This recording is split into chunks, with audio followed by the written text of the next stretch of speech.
de que no quiere aprender. ¿Saben por qué? Porque el que no quiere aprender, el que no quiere cambiar, difícilmente te va a prestar atención.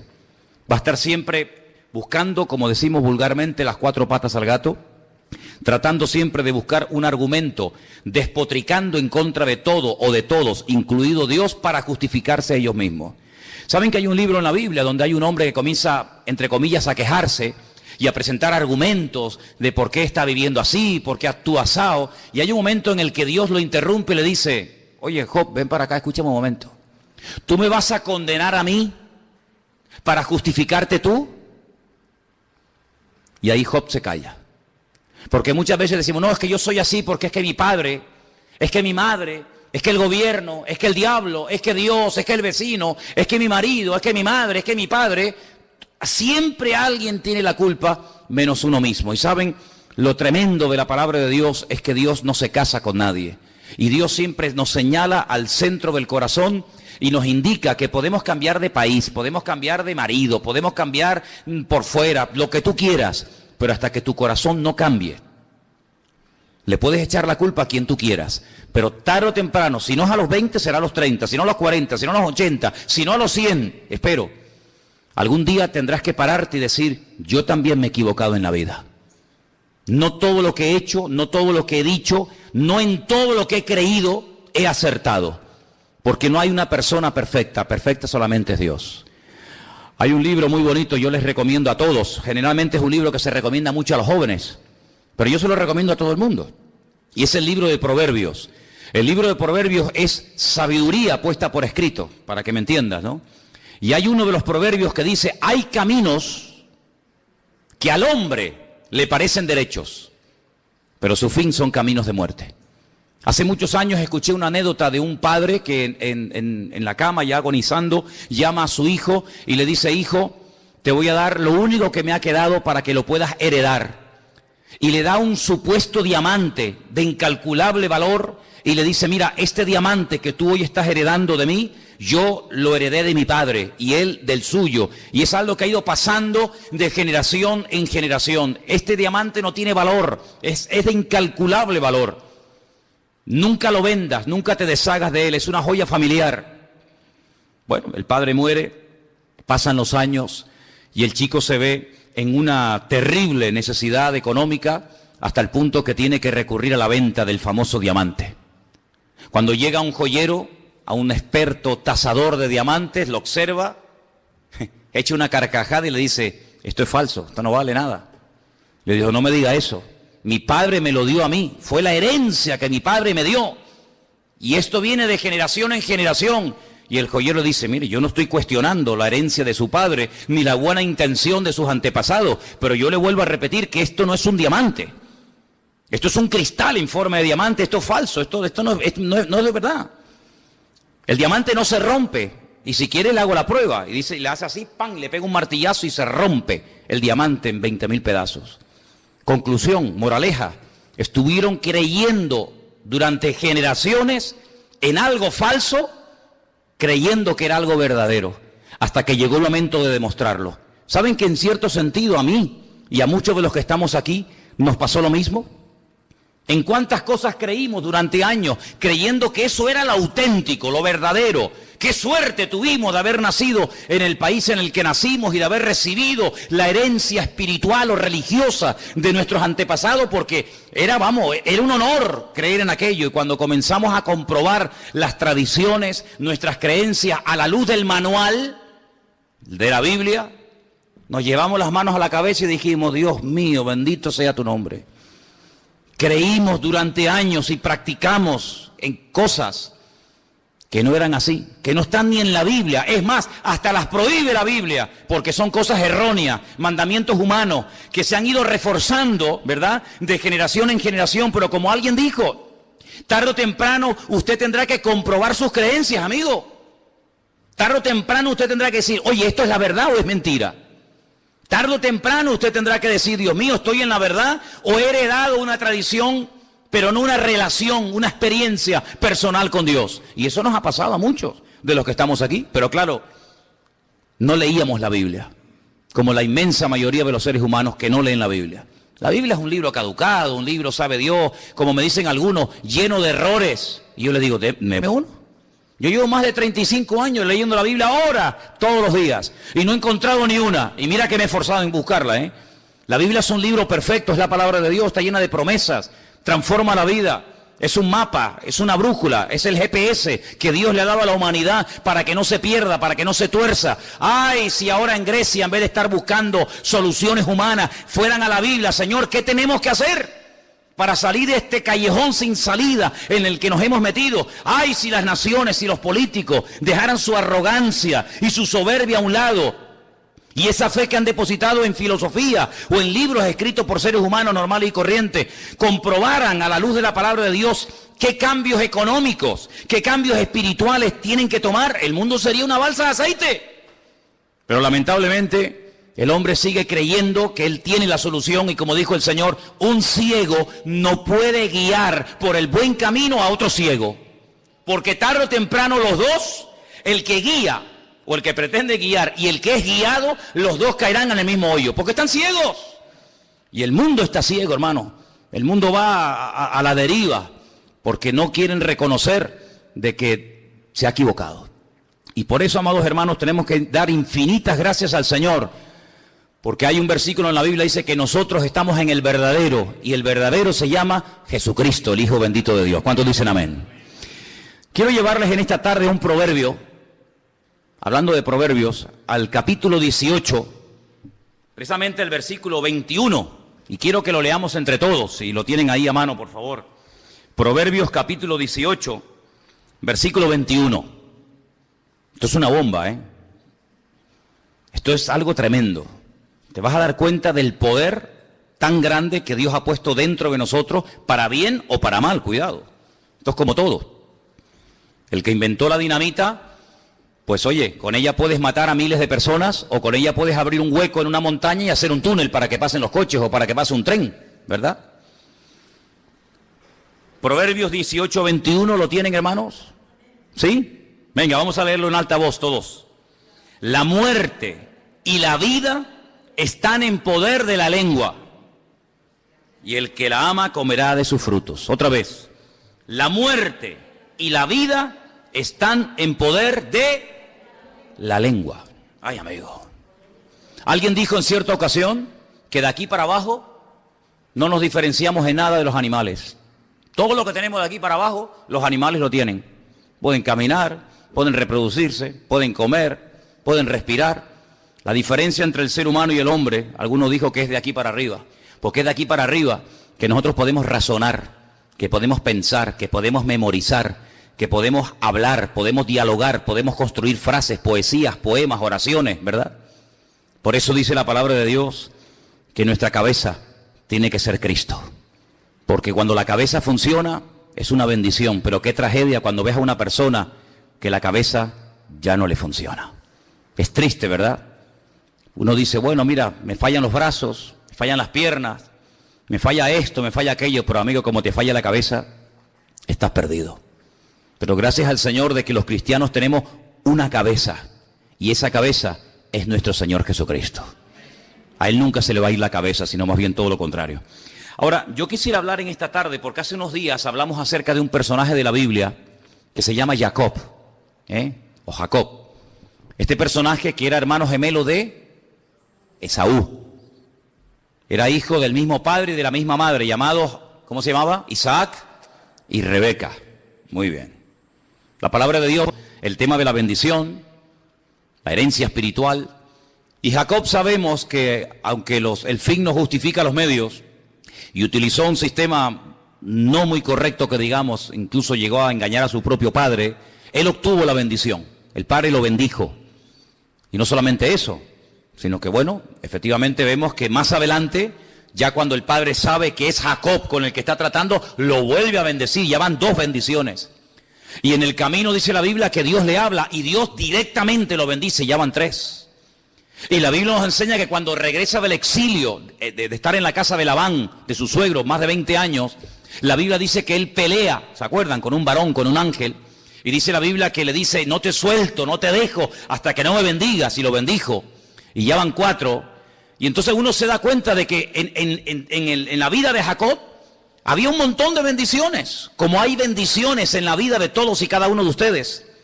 Pero las bendiciones, una cosa es que tú las recibas y otra cosa es que tú te la apliques, que tú la actives en tu vida. Mira, cuando hemos entrado aquí, nosotros hemos tenido que darle a los interruptores, porque tenemos luz, pero hay que darle a un pequeño botón para que se enciendan todas estas luces que veis aquí esta tarde. Cuando tú vas al baño, ahí hay agua, no hay problema, no hay que ir con un cubo a 10 kilómetros y traer... No, ahí tenemos agua, pero usted tiene que hacer un pequeño movimiento con su mano y entonces lo que hay, usted lo saca a través del grifo. La bendición de Dios está sobre nuestras vidas, pero hay que activarlas, hay que usarlas. Y usted se va a dar cuenta de que según la circunstancia, según el momento y según el lugar, Jacob utilizaba una u otra bendición. La pregunta es, ¿creemos nosotros que la bendición de Dios está con nosotros? ¿Cuántos dicen amén? La Biblia nos enseña que Él ha cambiado toda maldición, todo desastre que hemos heredado, consciente o inconscientemente del pasado, lo ha tornado, lo ha cambiado en bendición. Pero no solamente hay que creerlo, sino hay que usar lo que uno tiene. Es como, por ejemplo, cuando usted va a clavar un cuadro y usted tiene que clavar un clavo. Usted tiene que utilizar un martillo, ¿no? Yo tengo un martillo en mi casa, pues vaya a buscarlo. Cuando usted quiere sacar un tornillo, tendrá que utilizar un destornillador. Cuando usted quiere hacer un agujero en la pared, tendrá que usarlo. Servirás. El diablo entonces le dejó, y he aquí vinieron ángeles y le servían. El Señor Jesucristo podía haberse dado la vuelta, podía haberse marchado, pero no.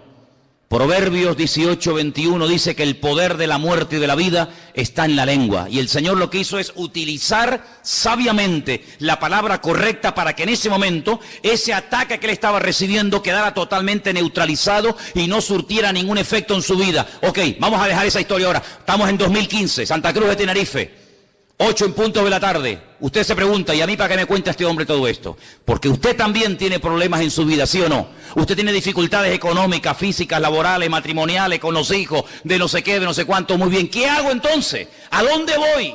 ¿Qué puedo hacer? No solamente para defenderme, sino para poder vivir en victoria. Si es que se puede vivir en victoria, ¿cuántos lo creen? Porque algunos dirán, bueno, me tocó vivir aquí, me tocó esta época de la historia de la humanidad, luego me tengo que resignar a estar enfermo, a estar triste, a estar amargado, a estar sola, a estar incomprendido. ¿Pero quién dijo eso? ¿Quién dijo eso? Si el mismísimo Señor Jesucristo dice que el diablo viene para hurtar, para matar y para destruir, pero dice, pero yo he venido para darte vida y vida en abundancia. ¿Cuántos dicen amén? Si usted quiere tomar por el camino de la resignación, de la mediocridad, de la depresión y de la amargura, usted es libre. Es que yo no creo en Dios, ni creo en Biblia, ni creo nada. Oiga, pero ¿quién le está diciendo que usted no puede tomar ese camino? ¿Es el camino que quieres escoger? De la mediocridad, de estar siempre hecho polvo. ¿Cómo estás? Bueno, aquí aguantadito. ¿Cómo estás? Bueno, aquí tirando. ¿Quieres vivir así? Dios te bendiga, mija. Pero yo me rebelo en contra de eso. ¿Por qué? Porque el Dios de la palabra me permite elevarme por encima de las circunstancias y ir de victoria en victoria, de gloria en gloria, de triunfo en triunfo y de bendición en bendición. Eso es lo que podemos aprender de la palabra. Y entonces lo mismo que hizo el Señor para parar al diablo, yo lo hago ahora. Y yo digo, un momento. Me viene el desánimo. ¿Aquí no le ha venido algún día un desánimo? ¿Hay alguien aquí que alguna vez se ha desanimado? ¿Sí? Bueno, pues nada, hay un día bueno y un día malo. Como dice la gente, una de cal y una de arena. ¿Quién dijo eso? ¿Quién dijo eso? Como dijeron aquellos, no, lo importante es participar. Eso es mentira. Lo importante es ganar. Usted va a la Olimpiada 4 años entrenando, preparándose, no como esto, no como aquello, no cojo grasa y hago ejercicio y me levanto temprano y no me emborracho y duermo bien. ¿Para qué? No, para ir a participar. No, yo no he venido aquí para participar. Yo para participar me voy al barrio y corro con los muchachos del barrio. Yo he venido aquí a ganar. ¿Qué? ¿La de bronce? No. ¿La de plata? Tampoco. ¿Cuál? La de oro. Por lo menos lo voy a intentar. ¿Cuántos dicen amén? Bueno, pues el cristiano, gracias al Señor, también puede hacer lo mismo que en su día, cuando estuvo el Señor entre nosotros, hizo. ¿Qué fue? Utilizar el poder de la palabra. Usted va a la puerta de su casa. Algunos dirán, no, pero es que esto es muy extremista. Bueno, pues hágalo de otra manera, mija. Yo le digo lo que yo hago. Abra la puerta de la casa. Depresión, desánimo, no sé dónde está ni me interesa. Amargura, frustración, Lárgate de mi casa, porque yo y mi casa serviremos al Señor.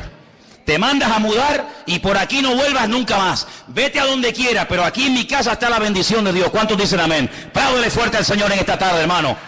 Eso es lo que tienes que hacer. Eso es lo que tienes que hacer. Porque Jesús lo hizo y el diablo se fue. Viene la enfermedad. Viene la enfermedad, porque vendrá. ¿Cómo está hoy las rodillas? Ay, es que la artrosis. ¿Esa quién es? No, la artrosis. No, la sé qué. Y algunos dicen, no, es que es por la edad. ¿Quién dijo que en la Biblia la persona porque es mayor tiene que estar enferma? ¿Dónde viene eso? Es como el que dice, es que está rebelde porque está en la edad de la rebeldía. ¿Y cuál es la edad de la rebeldía? No, los 14, sí, pues yo conozco gente con 50 años que son más rebeldes que muchachos de 20. ¿Por qué asociamos cierta edad con rebeldía? ¿Por qué asociamos? ¿Por qué tenemos que asociar enfermedad con tener ciertos... Oiga, yo veo en la Biblia gente que murió de viejo y no de enfermedades. ¿O es mentira? ¿De qué murió Abraham? ¿De qué murió Isaac? ¿De qué murió Jacob? ¿De qué murió mi abuelo el otro día? ¿De qué murió mi abuelo con 105 años? ¿Se le acabó la pila? Bueno, amigo, la pila se acaba, es normal. Pero nunca tuvo una enfermedad, nunca lo operaron de nada, ¿no? Oiga, pues yo le he dicho al Señor, Señor, si tú eres el Señor y eres mi pastor y tú eres lo que quieres lo mejor para mi vida, yo quiero que toda enfermedad, tú, Señor, si es tu voluntad, la quites de mi vida. Y quiero estar hasta el último minuto de mi vida sin dolores y sin enfermedad. Usted dice, eso es imposible. Al que cree, todo le es posible. ¿Cuántos dicen amén? Al que cree, todo le es posible. ¿Usted lo cree? Gloria a Dios. Gloria a Dios. Oh, es que la economía, es que está la cosa muy fea, no hay trabajo, no hay... Otra vez estamos con lo mismo, otra vez con lo mismo. Vamos a ver, usted se encuentra con un señor en la calle que no cree en Dios, que no se congrega en la iglesia, que no lee la palabra. Le pregunta, ¿cómo está? No, mal, fatal, uy, que el gobierno, que no sé qué, que lo otro, que tal. Te encuentras con un cristiano, ¿tú cómo estás? Uy, fatal, porque... Y yo digo, oye, ¿qué diferencia hay entre este y este? ¿Cuál hay la diferencia? Que este va aquí a una iglesia llamada Centro Vida Nueva y el otro no va a ninguna o va a la iglesia católica. ¿Qué diferencia hay? Ninguna. ¿Cómo que ninguna, amigo? Siempre ha habido diferencia entre la cabeza y la cola, así que por haber nacido donde nací y por haber tenido la familia que tuve o que no tuve o la educación que tuve o que dejé de tener, yo seré en la vida un mediocre. De eso nada. La Biblia me dice que yo soy real sacerdocio, nación santa, pueblo adquirido por Dios, el cual me sacó de las tinieblas para anunciar las virtudes de aquel que me llamó. En otras palabras, ¿de dónde la mediocridad? De aquí, de la cabeza. Y les digo algo, hasta que usted no cambie su forma de pensar, usted no va a cambiar su forma de hablar. Y hasta que usted no cambie su forma de pensar y de hablar, usted no va a cambiar su forma de vivir. ¿Cuántos dicen amén? Entonces, comience a activar la bendición. ¿Qué bendición tenemos dentro? Bueno, vamos a leerla. Vamos a ir a Números. Vamos a ir a Números. El otro día se la dije. Vamos a repasarlo otra vez, por si la han olvidado. Números capítulo 6. ¿Se la saben de memoria? Sí, el que dijo amén, que la diga. Se la saben de memoria, ¿verdad? Número 6, versículo 23. Número 6, 23. Vamos a leerla juntos. ¿La tienen? Habla a Aarón y a sus hijos. No les oigo. Habla a Aarón, no les oigo, Habla a Aarón y a sus hijos y diles: así bendeciréis a los hijos de Israel. Párate. Así bendeciréis. Esta es la fórmula. Así tienes que bendecir a tu marido cada día, a tu mujer, a tus hijos. Así. Léelo conmigo. En vez de Jehová, diga el Señor.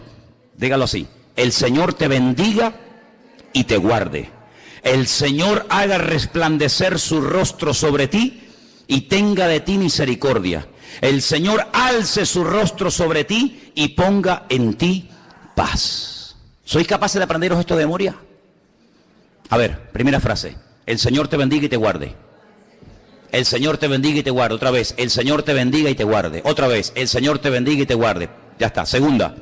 El Señor haga resplandecer su rostro sobre ti. ¿Cuál era la primera?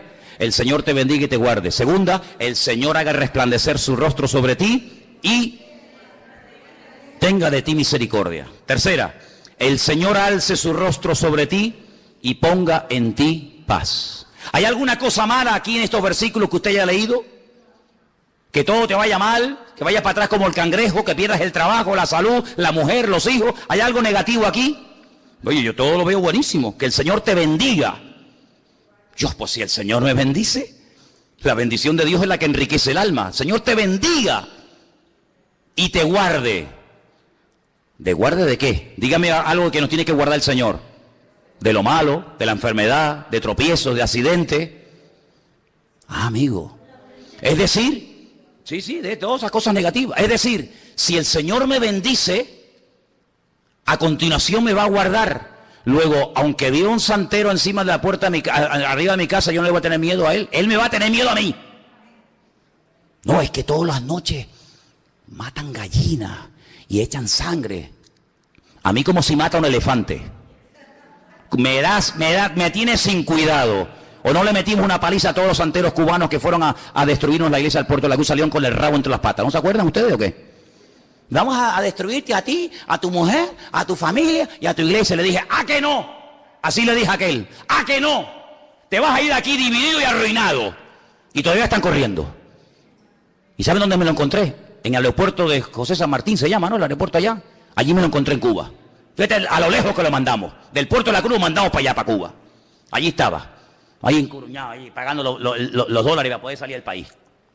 Arruinados se fueron, porque el Señor nos guarda del maligno, de los demonios, de las enfermedades, de las maldiciones. Me da igual, mataron gallinas, mataron pollo, mataron pavo, pusieron velas negras, pusieron coco, un desperdicio. Al final, ¿para qué? Para nada. Porque el Señor nos guarda de todo peligro, de lo que conocemos y de lo que ignoramos. ¿Cuántos dicen amén? Hay gente mala que ora en contra de nuestros hijos, que ora en contra de la obra, que ora en contra de los pastores, en contra de los matrimonios, en contra de nuestra salud. Da igual, que hagan lo que quieran. El Señor me protege y me guarda. Dice Salmo, en paz me acostaré, asimismo dormiré, porque solo tú, Señor, me haces vivir confiado. ¿Cuántos dicen amén? ¿Miedo de quién? ¿De quién tiene usted miedo? ¿Miedo de qué? Seguimos. El Señor haga resplandecer su rostro sobre ti. Es decir, que si el Señor resplandece su rostro sobre mí, voy a estar siempre en luz. Nunca voy a estar en oscuridad, en tinieblas, asustado. Olvídese de eso. Que tenga misericordia el Señor. Que alce su rostro sobre ti y te conceda la paz.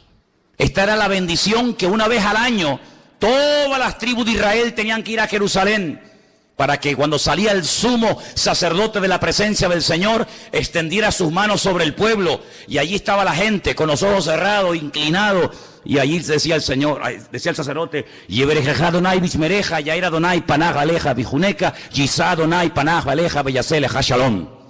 Y con esa bendición se iban hasta el año que viene, tranquilos, seguros. Allí vivía el filisteo, allí el amorreo, allí el cananeo, allí el jebuseo. No caía ni una hoja de un árbol. Tranquilos, allí se morían los ganados, aquí parían las ovejas, hermano, pero una cosa terrible. Allí había sequía, muerte. Aquí había agua en abundancia. Mire, ustedes saben, yo llevo más de 10 años viajando todos los años a Israel, en varias ocasiones. Usted cruza una calle, no le hablo de 20 kilómetros. Usted está en este lado, seco, muerta, aquí no crece, hermano, ni la mala hierba. Cruza la calle, hay una bendición alucinante. ¿Por qué? Porque ahí está la bendición de Dios y aquí no está la bendición de Dios. Usted lo puede ver en la Biblia, en Egipto. Allí había tinieblas, aquí la gente comía y saltaba y brincaba en la casa porque estaba la luz y la presencia del Señor. Allí se morían los animales, aquí no paraban de parir. Allí abortaban, aquí no abortaba nadie. Porque Dios siempre ha marcado una diferencia entre el que cree en Él y le obedece y entre el que no cree y le rechaza. ¿Por qué? Porque la bendición de Dios está dentro, pero usted tiene que activarla con la forma como habla. Entonces, cuando usted se levanta por la mañana, hoy el Señor me va a bendecir, hoy el Señor está conmigo, los dolores se marchan, las enfermedades se van, la depresión se larga. ¿Por qué? Porque soy más que vencedor en el nombre de Jesús. Ahora una cosa, pero esto funciona, inténtelo, pruébelo. Es que yo no creo en eso, yo tampoco creía. Pero no solamente decir, sí, bueno, está muy bonito, está muy interesante. No, es que yo no estoy aquí para que usted me aplauda ni me diga qué bonito y qué interesante. A mí no me interesa su opinión. Yo estoy aquí para ayudarle a usted y para enseñarle a vivir por encima de las circunstancias. Y da igual si vive en Corea del Norte, en Cuba, en Japón, en Norteamérica, me da igual. Nuestro Dios está por encima de todo eso. Y podemos vivir en paz y podemos dormir tranquilos y podemos tener la bendición de Dios. ¿Por qué? Porque Él no cambia. ¿Cuántos dicen amén? Por eso, amado hermano, hay que activar la bendición. ¿Cómo se activa? Hable. Cuando le preguntan, ¿cómo está? Ya empezamos mal. ¿Qué significa? ¿Eso qué significa? ¿Cómo está, hermana? Bueno, hace así. Bueno. ¿Pero qué? ¿Pero eso qué es? Pregúntenle a Cristiano Ronaldo, pregúntenle a Messi, ¿cómo está? Aquí jugando en el Real Madrid, ganando 20 millones de euros al año, con 17 coches de lujo, Ferraris, casas, helicópteros, aviones, bueno, aguantadito. Nunca te van a responder así los mundanos que les va bien, pues a nosotros nos ha tocado la lotería, porque lo que ellos tienen se lo van a dejar aquí y no se lo van a poder allá. Pero aquí en esta vida tenemos paz, tenemos gozo, tenemos victoria, tenemos salud, y en la otra vida, la vida eterna. ¿Cuántos dicen amén? Apláudale al Señor en esta tarde, diga, Señor, tú estás conmigo. Gloria a Dios, gloria a Dios, aleluya. ¿Saben lo que dice la Biblia? Léalo en Deuteronomio 28. Los de la calle, los del mundo vendrán a preguntarte a ti, a pedirte ayuda, y no tú tendrás que ir a ellos. Así de claro. Porque estaremos siempre arriba y nunca estaremos abajo. Ahora, eso es lo que a mí me atrajo de los cristianos. A mí no me atrajeron sus canciones. A mí no me atrajeron las canciones de esta gente. A mí no me atrajo un libro negro que un señor llevaba allí y se llamaba pastor. A mí eso no me atrajo.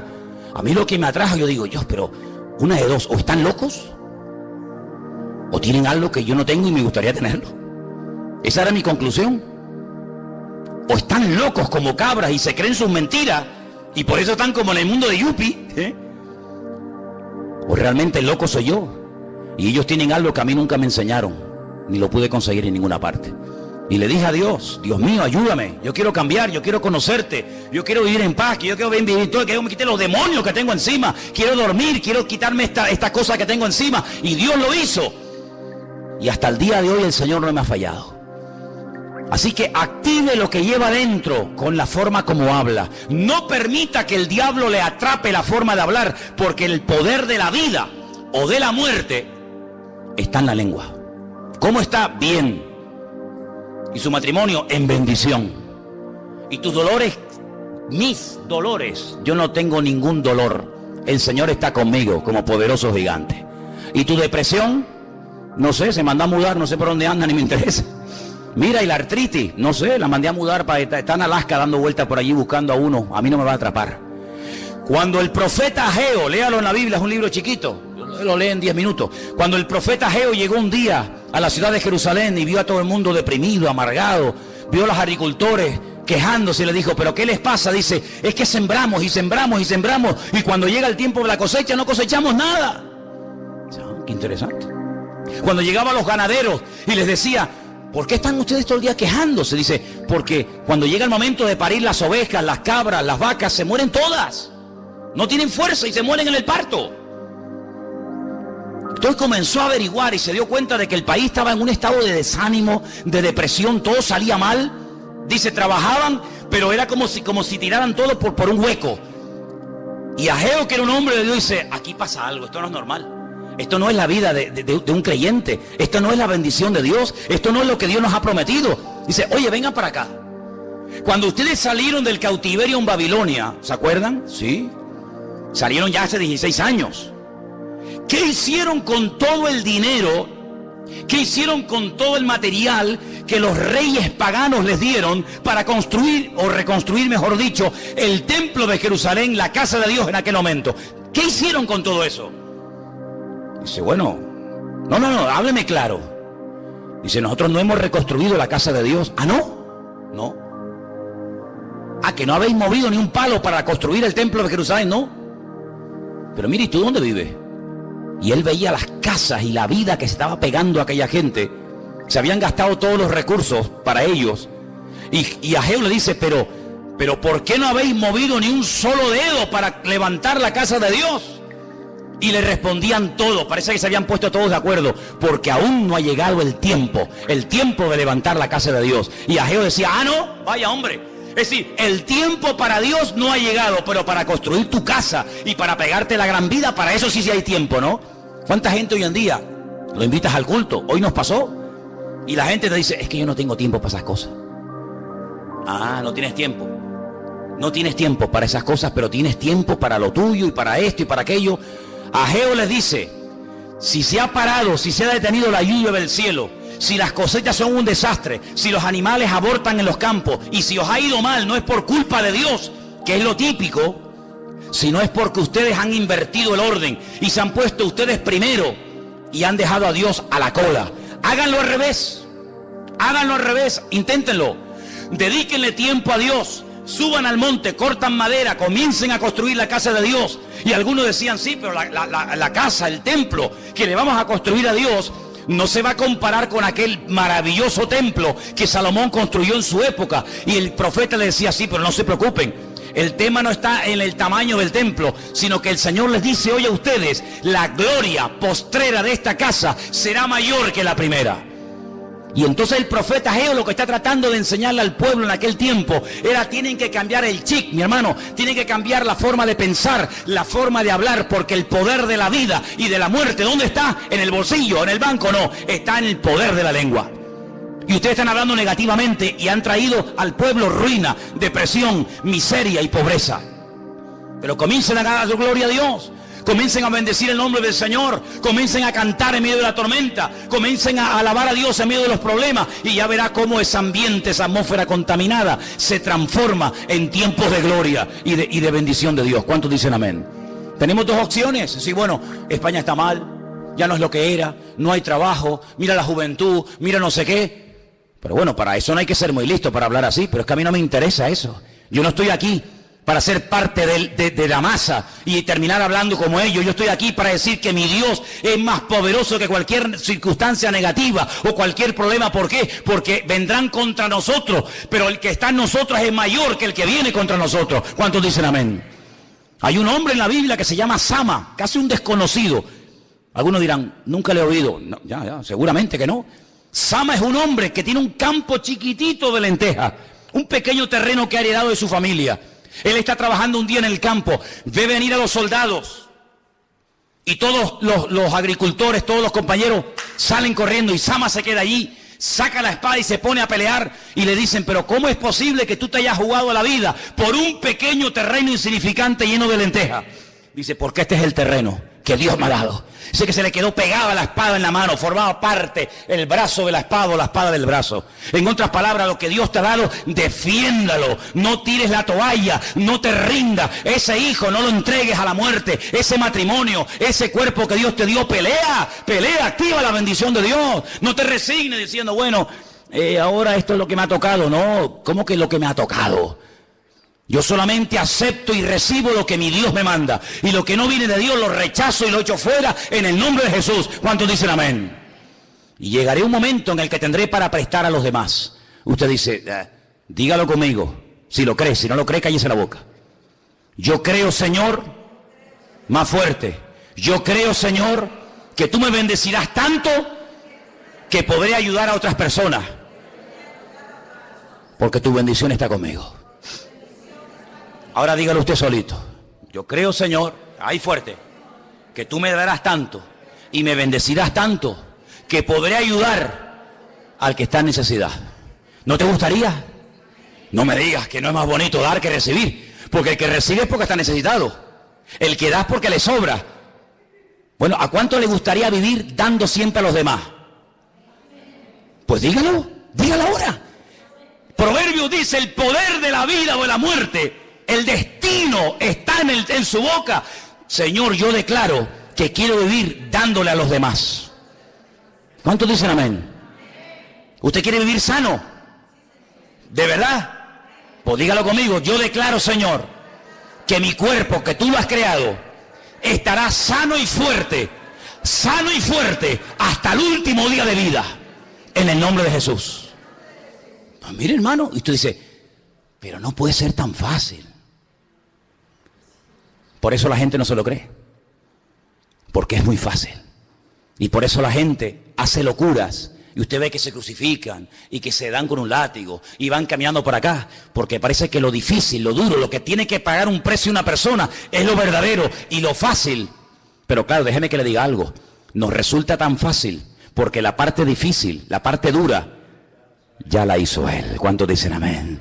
Si quieren hacemos al revés. Ustedes son crucificados, ustedes son torturados, ustedes son apaleados, pero el Señor dijo no, déjenme la parte difícil a mí y yo les dejo a ustedes la parte fácil. Pero somos tan cabezones y tan orgullosos que ni siquiera a veces la parte fácil estamos dispuestos a hacerla. Active la bendición de Dios en su vida. Leía estos días algo muy interesante. Imagínese un negocio que para que usted gane algo de dinero tiene que invertir mucho. ¿Es un buen negocio invertir mucho para ganar poco? Yo no conozco a nadie que diga, voy a invertir 10.000 euros para ganar 500. Permítame, usted es un naval. ¿No es un buen negocio invertir 500 y ganar 10.000? ¿Sí o no? Amigo. La gente trabaja 12 horas diarias para ganar algo poquito. Y ahora con lo que usted ha ganado, usted puede comprar horas, usted puede comprar tiempo. Es un mal negocio. Trabajar mucho para ganar poco es un mal negocio. La Biblia me indica bíblicamente invertir poco para tener mucho. ¿Creen que la Biblia hablará de eso? Sí. ¿Cuánto tarda un hombre en nacer un hijo? Hablemos claro. No, un segundo no, mía. No, tampoco. Eso vamos. Un hombre tarda muy poco en nacer un hijo, ¿sí o no? Poco, ¿no? No, 5 días. Ya, Superman. Un hombre tarda muy poco en nacer un hijo. ¿Y una mujer cuánto tarda en nacer un hijo? 9 meses. Es decir, si un hombre hace una inversión pequeña para tener un beneficio grande, entonces, según la Biblia, el negocio más grande del mundo es tener hijos. Por eso dice la Biblia que la bendición y la herencia del Señor son los hijos. Por eso el diablo, muchas veces, y las circunstancias de la vida, se han encargado de impedir que las parejas tengan hijos. Porque la mayor bendición del mundo es tener hijos. Por eso Abraham no podía tener hijos. Por eso Isaac no podía tener hijos, sus esposas. Por eso Jacob no podía tener hijos. Por eso hay muchas personas en la Biblia que eran como estériles, porque el Señor sabe perfectamente que con una breve inversión la bendición es grande. Tú tienes un hijo en 9 meses, un hombre en poco tiempo, y lo tienes toda una vida. Pero después de ese hijo, viene el hijo del hijo, que sería el nieto. Luego es el negocio perfecto, una pequeña inversión para ganar una gran bendición. Entonces tenemos que pedirle a Dios que las hermanas de la iglesia empiecen a parir como conejos. Ahora, ¿cuántas se atreven ahora? Porque es muy bonito decir amén, sí. ¿Cuántas se atreven ahora a decir, Señor, ábreme la matriz y empiezo a parir como conejo? Ahora dice, ay no, hermano, es que mire, es que yo ya tengo una edad. Entonces te das cuenta. Hay parejas que han estado años impidiendo tener hijos. ¡Años! Y cuando quieren tenerlos, no vienen. ¿Qué te parece? La mejor inversión del mundo son los hijos. Por eso, a las que lo crean y lo quieran, diga conmigo, yo declaro que voy a tener un montón de hijos. Qué bajito los repiten ahora tú. Algunas dicen, pero usted me está diciendo que yo con la edad que tengo puedo llegar a ser madre. ¿Pero acaso con cuántos años parió Sara? Oye, qué tremendo sería que hermanas que ya tienen aquí una edad, ¿tú te imaginas? Vendría la televisión, vendría la prensa, vendría la radio diciendo, en esa iglesia las mujeres de 70, 80 años están pariendo. Eso fue lo que pasó en los días de Abraham, que la gente decía, oye, ¿tú has oído el qué? Hay un viejo allí en el desierto, se llama Abraham, tiene 100 años, ¿y qué? Y la mujer tiene 90, es estéril. Y dio a luz un hijo.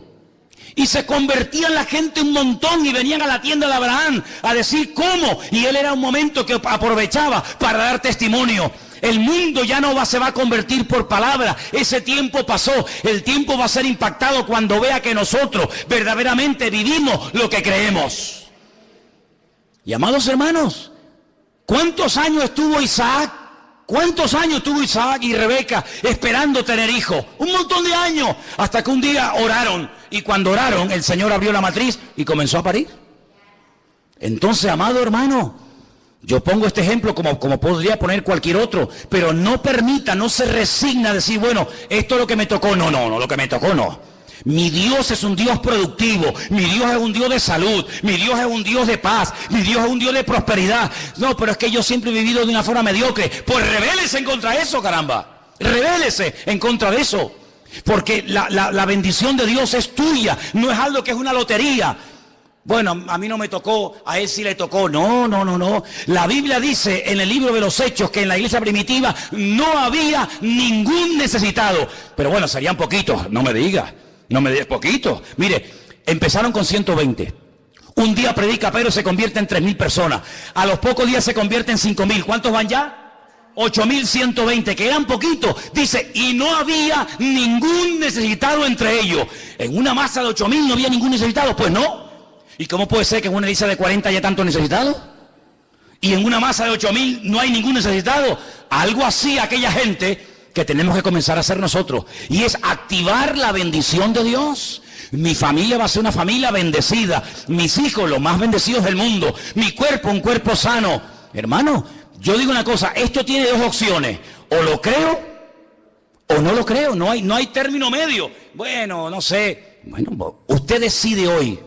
Mi obligación es compartir la palabra, darle la enseñanza. Esa es mi obligación. La suya, aceptarla o rechazarla. Usted está en su pleno derecho. Pero yo y mi casa serviremos a Dios. Pero no de cualquier manera. No arrastrándonos ni mendigando. Porque el rey David dijo, yo fui joven y ahora yo ya soy mayor, he envejecido. Y nunca he visto a un justo desamparado ni a su descendencia mendigando comida por las calles. Y el Dios de David, el Dios de Abraham, el Dios de Pablo, el Dios de Moisés, es nuestro Dios. ¿Cuántos dicen amén? Moisés tenía 120 años. Bueno, le vuelvo a repetir, mi abuelo murió con 105 hace un par de semanas. Moisés, que murió con 120, pues tenía 15 años más que mi abuelo. Tampoco es una diferencia abismal. Y dice la Biblia que Moisés subía al monte Sinaí sin ningún problema, dice, y nunca perdió la vitalidad y nunca perdió la fuerza. Moisés con 120 años tenía más fuerza y más vitalidad que muchos hoy en día con 15 y con 20 años. Dios se la mantuvo. Y yo digo, Señor, si tú le permitiste a un viejito de 120 años como Moisés tener esa vitalidad, dámela a mí también. Yo le he pedido al Señor vitalidad. Ustedes dirán, pero bueno, es que ahora porque la edad que tiene, no, es que me da igual. Es que tener vitalidad con 30 años no es ningún milagro, ¿no? Correr y saltar con una edad joven, eso lo hace cualquiera. No, pero yo quiero tener vitalidad, y quiero tener fuerza, y quiero tener ilusión, y quiero tener fe, y quiero estar como un roble hasta que me vaya de esta tierra. Y hermanos, yo les digo una cosa. Hoy el Señor nos pone delante de nosotros el tipo de vida que a partir de ahora vamos a comenzar a vivir. No, yo me conformo con sacar un 5 en los exámenes. Tú lo has dicho, eso es lo que tendrás. No, Señor, yo quiero marcar una diferencia en la universidad. Que digan, ¿y esta quién es? No, esta es una evangélica de esa. Dios, pues marca una diferencia. No, yo me conformo con 4 notitas. Yo, do, re, mi, fa. Ay, la otra no me sale. Pero yo con 4 me conformo. Así te quedarás toda tu vida, como un mediocre, como uno del montón. Pim, pam, pim, pum, ya no sabe más. ¿Y puedes hacer pan? No, porque no sé. No, Señor. Yo quiero que tú me des sabiduría. Mira, yo no sabía hablar en público. Yo era medio tartamudo, aunque ustedes no me lo crean, ¿eh? Ustedes dirán, no, este era tartamudo. Pues, ¿cómo será el que habla? Yo le dije al Señor, a mí me da vergüenza hablar en público. No me gusta estar rodeado de gente. Prefiero estar siempre solo, a mi aire. Pero claro, Dios me hizo pastor y tú imagínate. Y le dije, pues si tú quieres que sea pastor, enséñame a hablar. Enséñame a compartir. Dame la gracia de poder compartir tu palabra, porque encima tengo que hablar de algo que ignoraba. Señor, enséñame a tocar la guitarra. Señor, enséñame a hablar inglés. La palabra del Señor, lo siguiente, presten atención a lo que dice ahí nuestro Dios. Jueces 11:40. Y se hizo costumbre en Israel que de año en año fuesen las doncellas de Israel a endechar a la hija de Jefté, Gaaladita, 4 días en el año. Fíjense la palabra costumbre. Se hizo costumbre, no era costumbre hasta ese tiempo. Antes nadie se iba 4 días por el campo, por el monte, a llorar, a endechar a la hija de nadie. Pero ocurrió algo, ustedes conocen que Jefté hizo un juramento que fue una auténtica locura, y fue la de presentar a su hija en sacrificio al Señor. Y entonces dice la palabra de Dios que a partir de ese día se convirtió en una costumbre en Israel que las jóvenes, que las chicas se fueran por los campos llorando, endechando, lamentándose de lo que le había ocurrido a la hija de Jefté. ¿Era un mandamiento bíblico? ¿Era algo que Moisés enseñó al pueblo de Israel en el desierto? No. Sino que se hizo costumbre. Empezaron un año y otro año, una generación y otra generación, hasta que aquello se convirtió en una costumbre. Y quiero en esta tarde que ustedes se den cuenta de que una cosa es la costumbre, la cultura, las tradiciones, y otra cosa muy diferente es lo que manda y ordena el Señor en su palabra. A nosotros nos tiene que dirigir la palabra de Dios, no las costumbres de las naciones. No es que esta costumbre, esta tradición lleva 500 años celebrándose en mi país o donde sea. Bueno, los años que se llevan celebrando las costumbres, cualquiera que sean, no le dan credibilidad a la costumbre.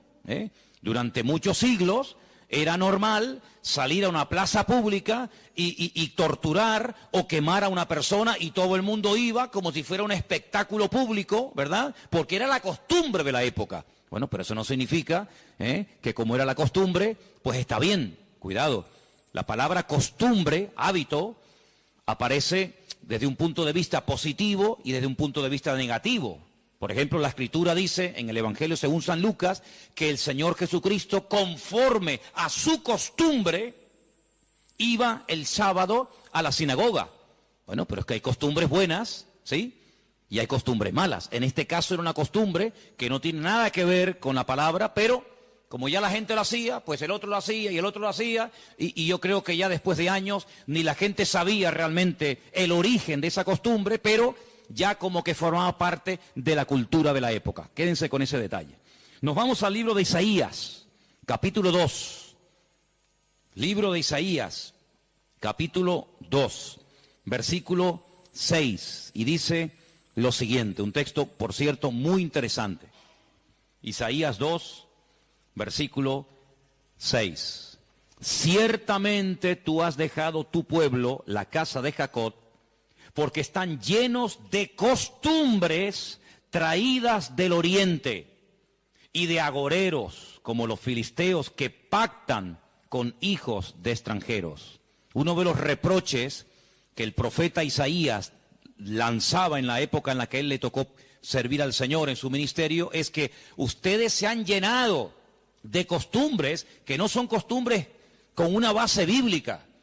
No son costumbres basados en un mandamiento de la Escritura, sino en costumbres, como dice aquí, importadas, traídas de Oriente, que no tienen nada que ver con ustedes. Por ejemplo, aquí en España, país en el que vivimos, pues se ha metido con una fuerza tremenda una fiesta, que era una costumbre de pueblos paganos, dicho sea de paso, que se ha celebrado hace poco, la famosa fiesta de Halloween, y tú estudias la historia de nuestros pueblos, aquí hay hermanos de otros países de Latinoamérica, y Halloween no tiene absolutamente nada que ver con la cultura latina, absolutamente. Halloween no tiene nada que ver ni con Argentina, ni Uruguay, ni Venezuela, ni Cuba, ni España, son costumbres importadas.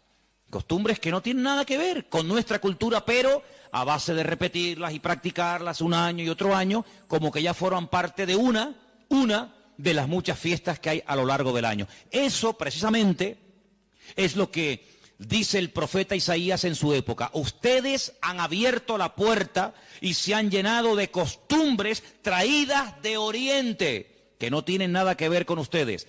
Y dicho sea de paso, la mayoría de esas costumbres traídas de Oriente eran costumbres paganas, costumbres que no tenían absolutamente nada que ver con la palabra del Señor. Vamos a avanzar. Libro de Jeremías, capítulo 10.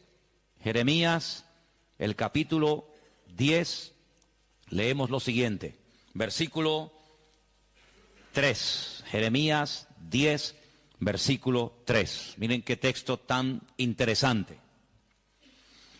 Porque las costumbres de los pueblos son, ¿qué dice ahí? Vanidad. Vanidad de vanidades, decía el predicador. Las costumbres de los pueblos son vanidad. Y ahora habla acerca de la idolatría, que era una de las costumbres, no del pueblo de Dios, sino de los pueblos paganos. Ahí la palabra pueblos es la palabra goyim. La palabra goyim significa naciones.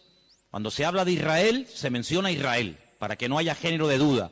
Pero cuando se habla de naciones paganas, naciones extranjeras, naciones, digamos, no adoradoras del Dios vivo y verdadero, se les llama goyim, se les llama naciones. Y en este caso dice, las costumbres de esas naciones, de esos pueblos, son todas absolutamente vanidades. Quédense con eso.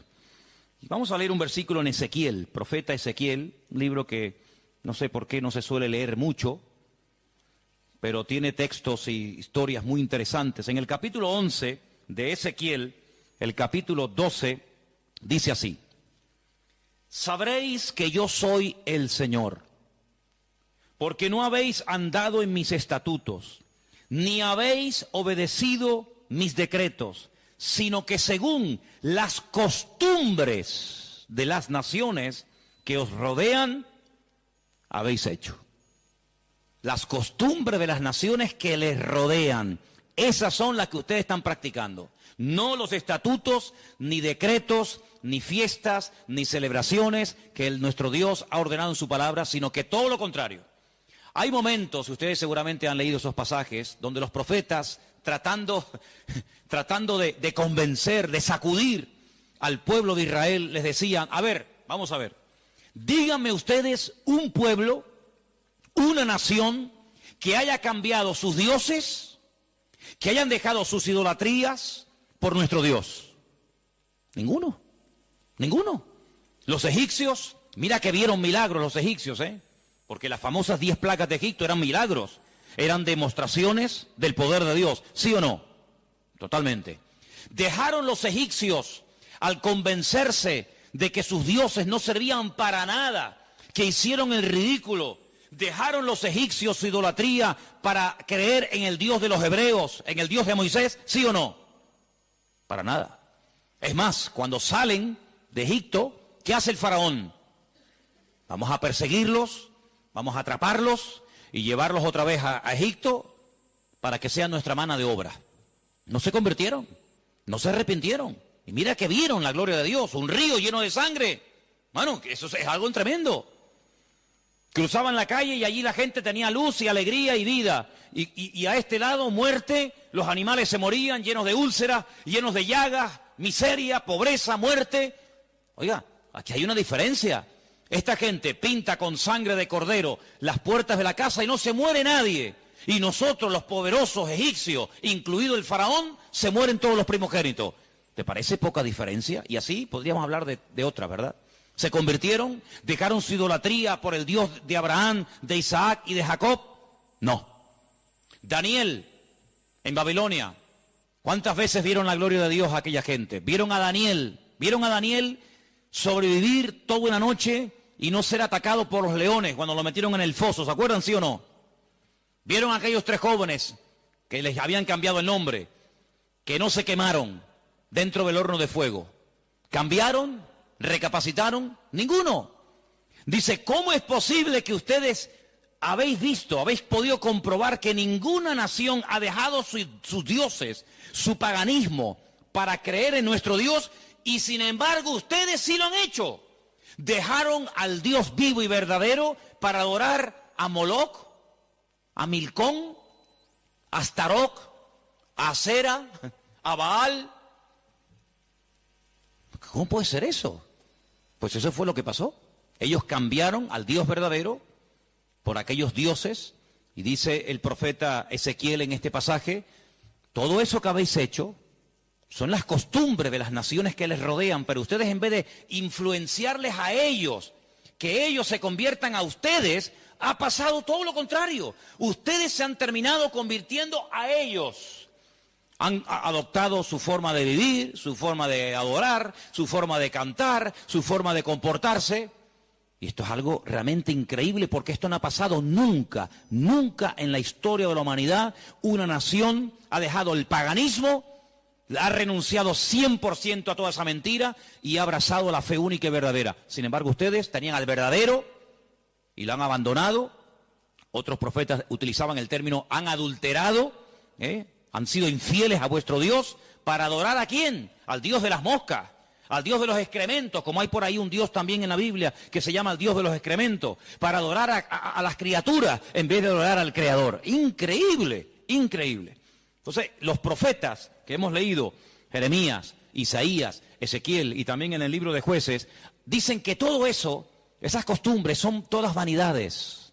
Y entonces nosotros, como creyentes, que hemos, como dice la Biblia, pasado de muerte a vida, cuando nos convertimos al Señor, cuando salimos de donde hemos salido cada uno, pues tenemos, con el paso del tiempo, que no solamente decirle al Señor, Dios mío, gracias por haberme salvado, gracias por haberme perdonado los pecados, sino que quiero también pedirte, quiero que me ilumines, porque a lo mejor de mi antigua vida, cuando yo no te conocía, cuando andaba en la ignorancia, cuando estaba en la idolatría, en las costumbres que practiqué yo y mi familia durante toda la vida, Señor, quiero que tú me ilumines, por si acaso todavía puede ser que en mi vida, en mi familia, en mi forma de hablar, de pensar, de vestirme, etcétera, etcétera, todavía quedar algo que no está bien, pero que como lo hace todo el mundo, pues no parece que sea tan malo.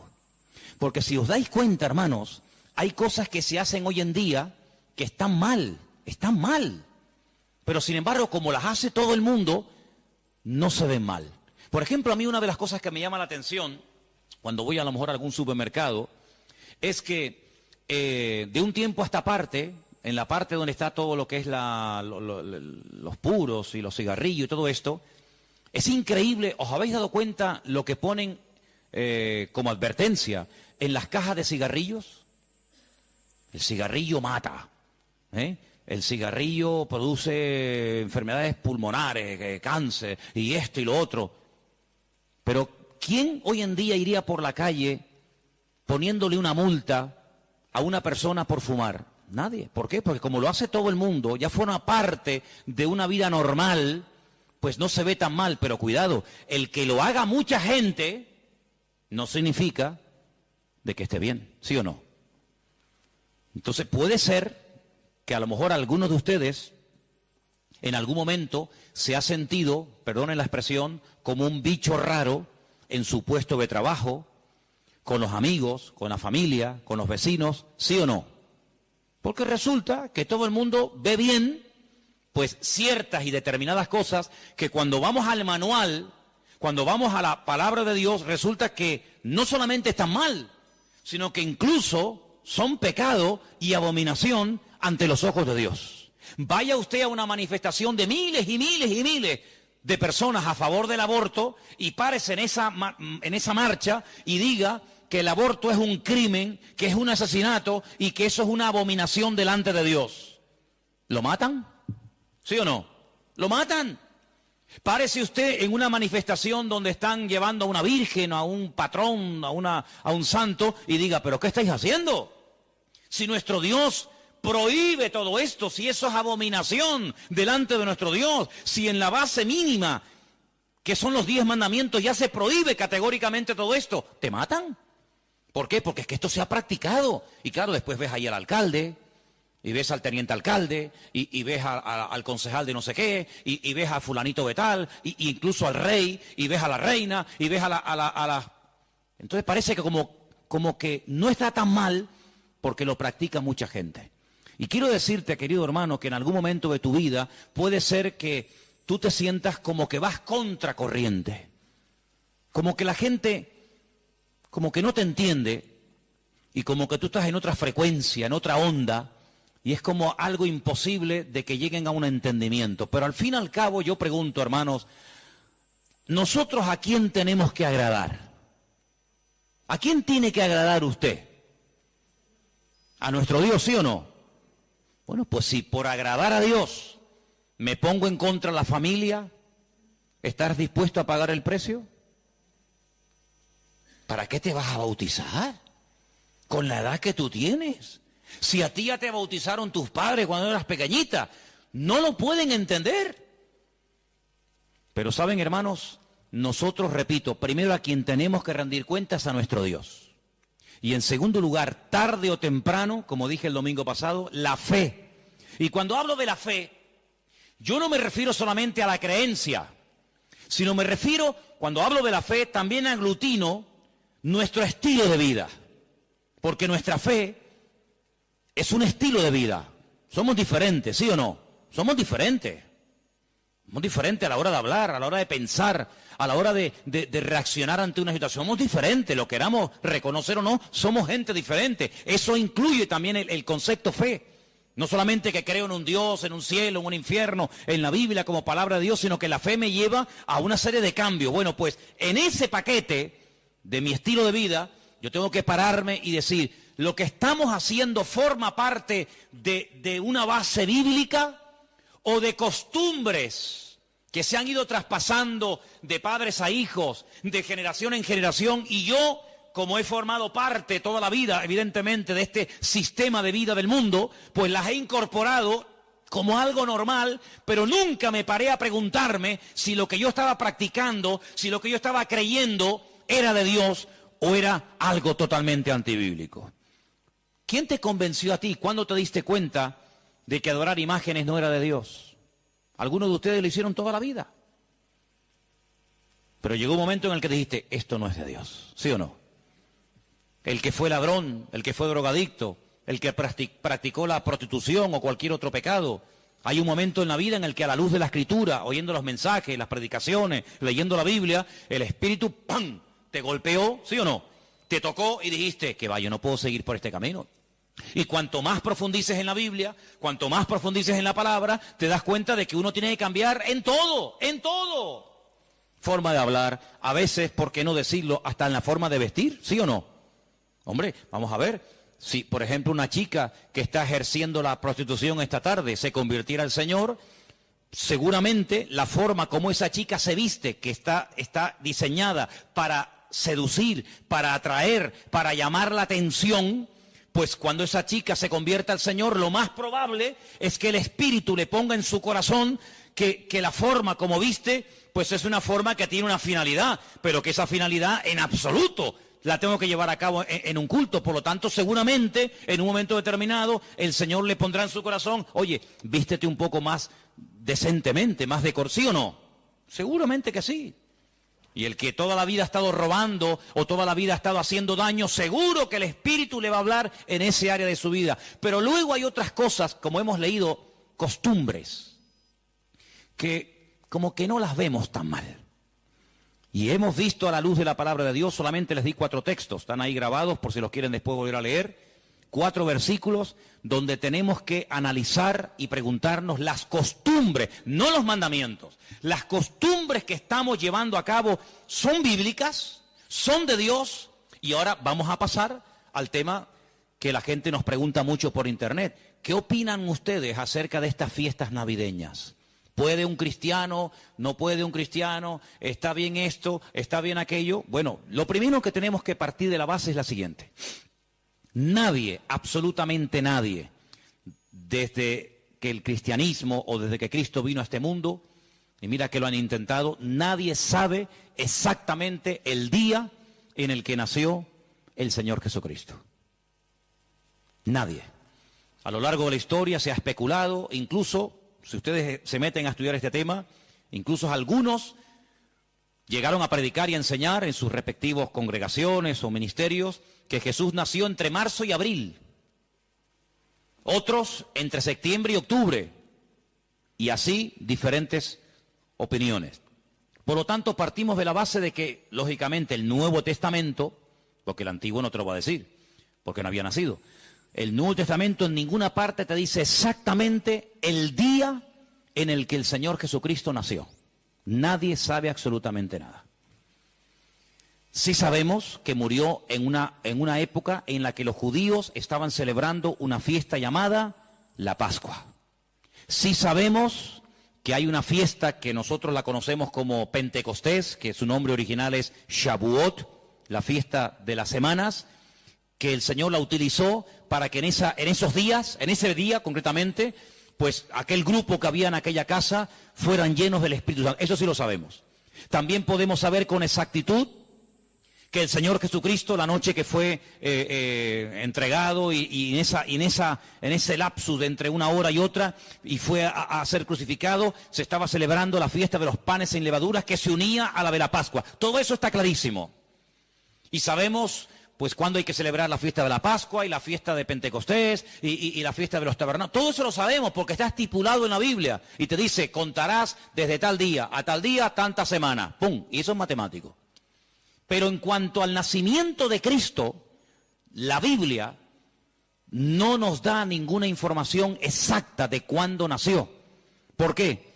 Porque en nuestra concepción, entre comillas, cristiana, cometemos un gravísimo error. Y es que Jesucristo nació en un contexto judío, no en un contexto cristiano. Jesús nunca fue a ninguna iglesia evangélica, él toda la vida fue a sinagogas. Jesús nunca practicó costumbres cristianas. Las costumbres que él practicó y su padre y su madre y sus antepasados eran costumbres judías, ¿verdad? Por lo tanto, para nosotros se comienza a contar desde el nacimiento del niño y dice, bueno, el niño nació el 2 de octubre. Pues al año que viene, el día 2 de octubre, el niño cumple un añito. ¿Sí o no? En la mentalidad judía no se cuenta el tiempo así. En la mentalidad judía, en el momento en el que la mujer sabe que está embarazada, en el que la mujer sabe perfectamente que sí o sí está embarazada, ahí se empieza a contar. No a partir del nacimiento a los 9 meses, ¿me entendéis? Por lo tanto, ya empezamos mal. Es como, por ejemplo, cuando nosotros decimos, bueno, ahora mismo aquí en Tenerife tenemos las 8 en punto de la noche. A las 12:01 será día viernes. Eso según nuestro calendario, según nuestra cultura, según la Biblia, ya es viernes. ¿Por qué? Porque en cuanto cae el sol y ya se puede ver, aunque sea una sola estrella en el firmamento, automáticamente ya estamos al día siguiente. Entonces dice, entonces todos al revés. Bueno, hay que saber estas cosas. Nuestro calendario gregoriano, inventado, mandado a hacer por un papa, tiene 365 días. El calendario bíblico tiene 360 días. Otro dato a tener en cuenta. ¿Qué te parece? Y así podríamos contar cantidad de detalles que cuando uno va a la palabra, uno tiene que conocerlos. Porque si no ya estás partiendo equivocadamente. Y entonces decimos, el nacimiento del niño marca el momento de su nacimiento y de su próximo cumpleaños. Te vuelvo a repetir, la vida en la cultura judía, en la cultura hebrea, se cuenta a partir de la concepción, no a partir del nacimiento. Ahora bien, tengo aquí algunos datos que les voy a leer en esta tarde, que son muy interesantes, pero primeramente quiero decir lo siguiente. No sabemos la fecha exacta del nacimiento de Cristo. No hay ni un solo ejemplo, ni uno solo. Si alguien sabe de alguno, por favor que lo diga ahora, o calle para siempre. No hay ni un solo ejemplo en el Nuevo Testamento de nadie que haya practicado el nacimiento de Cristo. Que haya celebrado, mejor dicho, el nacimiento de Jesús. La única fiesta que nos obligó el Señor a recordar frecuentemente fue, dice, haced esto, háganlo en memoria de mí. Y cada vez que comáis este pan y cada vez que bebáis de esta copa, mi muerte estáis anunciando hasta que yo vuelva. Es una orden. Yo sé que hay movimientos cristianos o evangélicos que no practican esto de tomar pan y vino asiduamente, porque dicen que es algo simbólico. Bueno, yo solamente lo digo con todo mi respeto, no saben lo que se pierden. Y es una interpretación incorrecta. Yo creo que es bíblico y estamos todos de acuerdo, ¿sí o no? Que hay que partir el pan y el vino. Hombre, hay iglesias que lo hacen todos los domingos. Elena, por ejemplo, se crió en una iglesia que todos los domingos, sí o sí, todos los domingos a la mañana, se llama culto de comunión. Por eso, porque se da la comunión. Hay iglesias que lo hacen una vez al mes, otras iglesias una vez al año, etcétera, etcétera. Pero que hay que hacerlo, hay que hacerlo. Pero Jesús nunca dijo, los discípulos nunca dijeron, Pablo nunca escribió, Pedro nunca escribió, Santiago nunca escribió, ningún discípulo escribió, y también tenéis que recordar todos los años el nacimiento del Mesías. No. Mira, recordamos cuando partió el pan y el vino e inauguró el nuevo pacto. Recordamos su muerte, claro. Recordamos su resurrección. Recordamos la venida del Espíritu Santo en el día de Pentecostés. Recordamos un montón de cosas, pero bíblicamente no te puedo demostrar, no lo puedo hacer. Te estaría mintiendo. No te puedo demostrar bíblicamente que los primeros cristianos celebraban el nacimiento de Cristo. No lo hacían. Ni siquiera es un mandamiento de la Biblia el celebrar dicha fiesta. Entonces te estoy dando información para que lo sepas. La fecha exacta del nacimiento de Cristo no se encuentra registrada en el Nuevo Testamento. Ahora, el famoso día 25 de diciembre ha sido un día que en el mundo pagano, en el mundo greco-romano, ustedes saben que estaban los babilónicos, luego vinieron los medos persas, a continuación los griegos y después los romanos. El Antiguo Testamento, lo que llamamos vulgarmente Antiguo Testamento, termina con el imperio medo-persa. Pero cuando empezamos a leer el Nuevo Testamento, nos encontramos a los romanos. Y tú dices, ¿pero y los griegos? ¿Ves? La Biblia no te da información sobre los griegos. Pero entre el Antiguo y el Nuevo Testamento, que hay 400 años de silencio, ¿sabían eso, no? Nuestro Antiguo Testamento, ¿cuál es el último libro del Antiguo Testamento según nuestra Biblia? Malaquías. Pero cuando tú vas a una Biblia hebrea, tú te das cuenta que el último libro del Antiguo Testamento no es Malaquías, es Segunda de Crónicas. Da igual, el orden no altera los factores, ¿no? Sea uno, sea otro, son exactamente los mismos, aunque el orden es diferente. Pero cuando se termina de escribir, cuando el último profeta del Antiguo Testamento terminó su mensaje, supongamos que fuera Malaquías, hasta que encontramos al siguiente profeta predicando. ¿Y quién fue el siguiente profeta entre el Antiguo y el Nuevo predicando? ¿Quién fue? Juan el Bautista. Hay 400 años de silencio. No hubieron profeta entre Malaquías y Juan el Bautista. ¿Y cómo se guiaba la gente? Por la palabra. Ahí estaba todo escrito, todo comprimido, todo condensado, y fue un tiempo de silencio, de palabra profética, pero la palabra ya estaba escrita. Luego la gente querían palabra, vayan a la palabra, valga la redundancia, vayan a la escritura y ahí encuentran todo. Bien. Entonces cuando vamos a estudiar la palabra de Dios, nos encontramos que ese imperio que no aparece en el Antiguo Testamento, que son los griegos, que aparece en esos famosos libros que yo he recomendado muchas veces que lean, Primera y Segunda de Macabeos, que son la familia de los Macab, que significa martillo en hebreo. Los macabeos son los que martillaban, los que machacaban. Y en estos días en Israel se está celebrando una fiesta que no tiene una base, vamos a decir, bíblica, sino es un mandamiento bíblico el cumplirla, vaya, pero que es una fiesta que en estos días ya se está celebrando, y les voy a demostrar que Cristo la celebraba, aunque no era mandamiento, Él la celebraba, y es una fiesta que se llama la fiesta de Hanukkah. Y por eso ustedes cuando van a Israel van a encontrar que hay dos modelos de candelabro diferente. Está el famoso menorá, que tiene 7 brazos, y después se encuentran la Hanukkía. Menorá es el de 7, Hanukkía es el de 9. Y tú dices, ¿qué diferencia hay entre uno de 7 y uno de 9? Bueno, te lo voy a decir. El candelabro de 7, la menorá, era el que se utilizaba primeramente en el tabernáculo y después en el templo, pues para iluminar. No había luz eléctrica, no había un interruptor y se encendía la luz, sino que se ponía aceite, ¿verdad? Se iluminaba para que el sacerdote pudiera moverse y pudiera ministrar en el templo, ¿verdad? Ya dimos en su día una explicación de que el primer versículo, quédense con este dato, el primer versículo de los primeros 5 libros de la Biblia, Génesis 1.1, Éxodo 1.1, Números 1.1, Levítico 1.1 y Deuteronomio 1.1 nos explican todo lo que tiene el menorá. ¿Cuántas palabras tiene en hebreo el primer versículo de Génesis? 7 brazos. Otra característica de la menorá la encontramos en Éxodo 1.1 y así sucesivamente, pero no voy a entrar en detalles acerca de eso.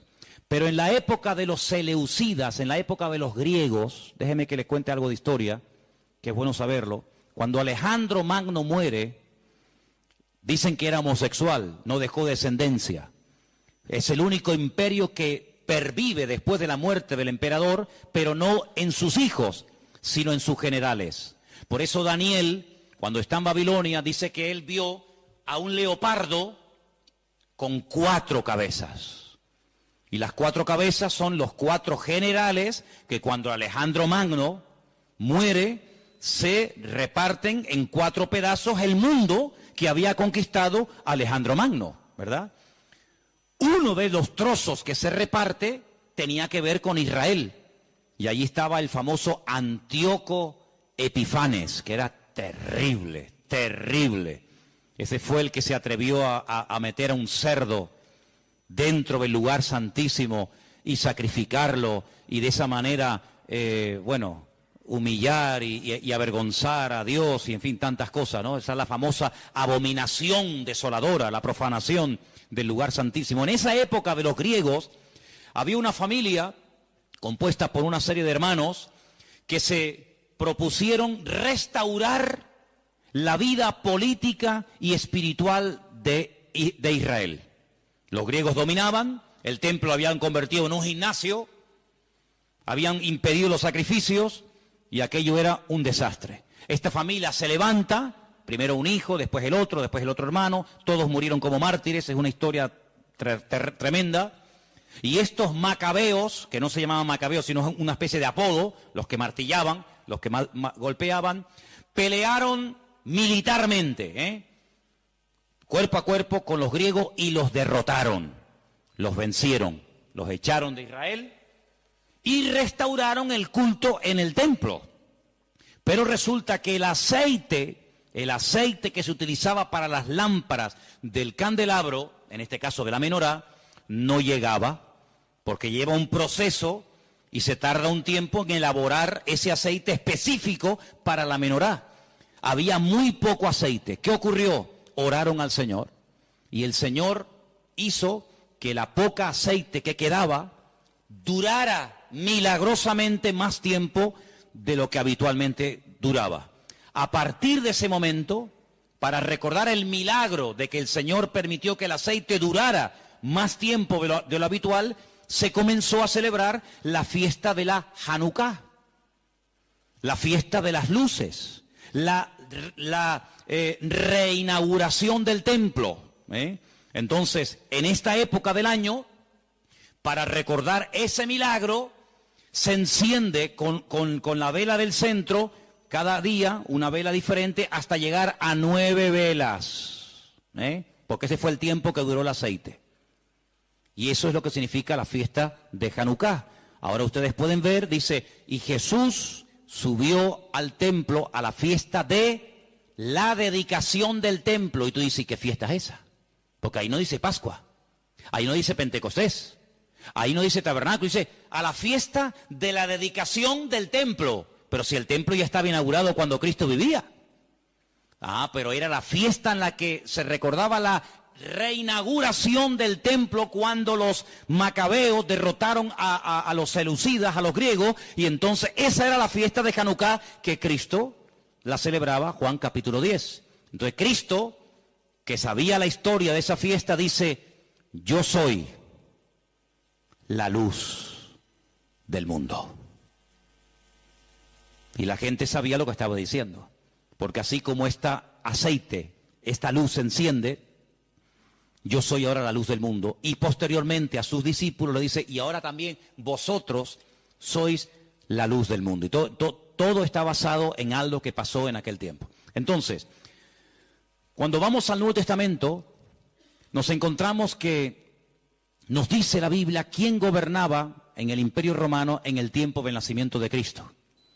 Pero cuando se hace el calendario gregoriano o cristiano, vaya, el que tenemos ahora mismo nosotros, se cometió una gravísima equivocación. Algunos calculan que del verdadero calendario bíblico al que usamos actualmente puede haber una diferencia entre 4 y 6 años.